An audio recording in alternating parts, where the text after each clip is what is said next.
Alright guys, it's Saturday morning, first job of the day. I get a work order. Wait, how am I going to do this? Okay. Let me see if I can show you the customer's complaint. Nope, not that. D/A. Enter. Okay, let's see if I can zoom this in. Oh man. Okay, wait, let me hook this up to the computer screen so it's bigger. Alright, see if I can just cover the customer's information. Okay, check and report was that no, they have diagnosed a camshaft issue with the vehicle. The car is constantly misfiring but does not stall. Alright, so that's our customer's complaint. Let's go scan the car.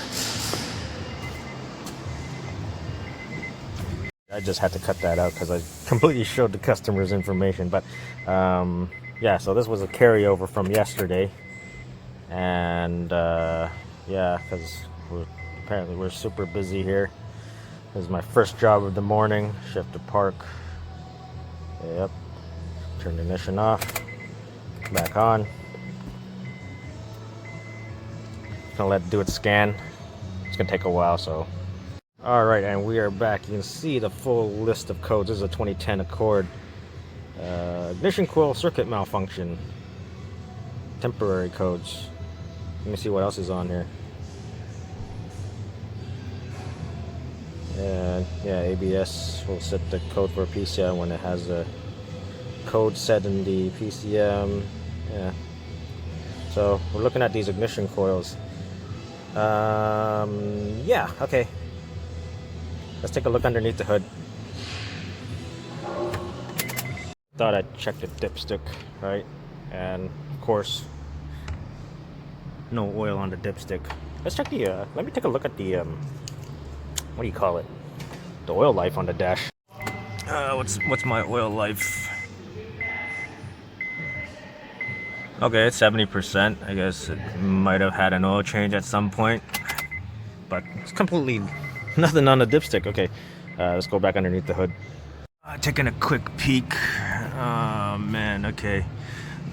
These are just cylinder 1, 2, and 3. I've noticed there's 3 different ignition coils, but this is just 1, 2, and 3. I did have a code for cylinder 1. We'll take a look at that later. So what we're looking at is 4, 5, and 6, which is under here. So let me take that cover off.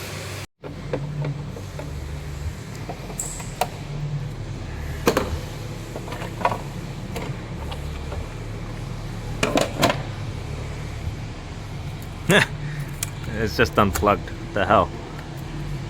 Okay, I'll plug those back in. There's your misfire. Let's see if the car runs fine now.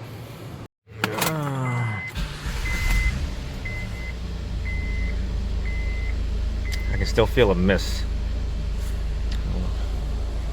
but it is running way better than before when I drove it in.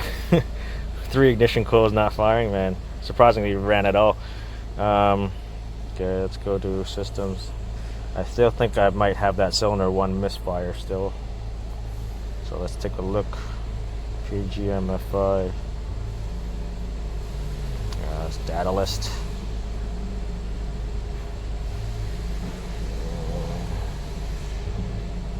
Let's go to misfire. I wonder if it's just because there's so much fuel in those cylinders, it's got to burn out.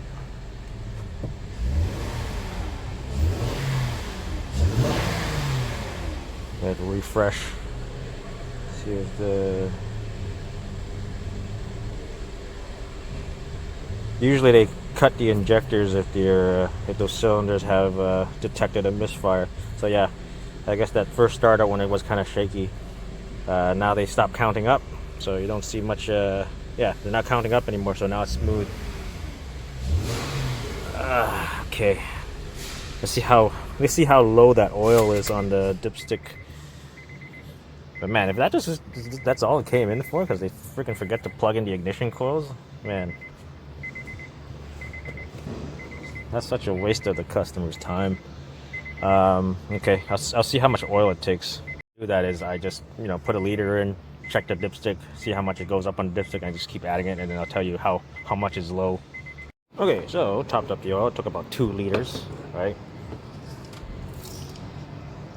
So yeah, it's on the dipstick now. As you can see, top of the dipstick. So 2 liters low. All right, so I decided to lift it up to take a look underneath, see if it's leaking any kind of oil. But it's pretty dry as a bone. You can see somebody did an oil change. Typical quick lube shops. Oil filter aftermarket. But yeah, it's completely dry. There's no oil, but it's pretty rusty under here, especially in the back. Yeah, so it's either 1, they didn't put enough oil, or 2, it's burning oil. Yeah, I'm gonna probably pull out that number 1 spark plug and see how it looks like. Because usually they burn oil on the cylinder 1, 2, and 3, and sometimes 4. All right, that's nice. It had a timing belt done, right? I guess probably have to ask what the initial complaint is, because this could have been done while they were checking it for, I guess they said, a camshaft issue. So yeah, I don't know, maybe, let me think here. They could have, because they did a timing belt, there was an issue with something about the camshaft and they were looking into it, or end up unplugging this, forgot to plug it in, and it came in for a misfire issue to us. But I think what we need to ask is, what is the initial complaint for them to tell them it's a camshaft issue. All right, it's noon, and apparently the customer for the Honda Accord picked up the car. So his main concern was the misfire. But what boggles my mind is that the other shop that did the timing belt told him that it was because of camshafts, it was misfiring, and that's why he came here. And he literally drove that thing for the last 13,000 kilometers with 3 ignition coils unplugged. That just boggles my mind. So I plugged them all back in, and it's running smooth, and he's happy apparently, from what the service advisor told me. So yeah, that's just crazy. But the VCM on the V6 do still run on. They can run on 3 cylinders, and you hardly feel them misfire, which really boggles my mind, because they did the timing belt 13,000 kilometers ago. So this guy has been driving his Accord for the last 13,000 kilometers with 3 ignition coils unplugged.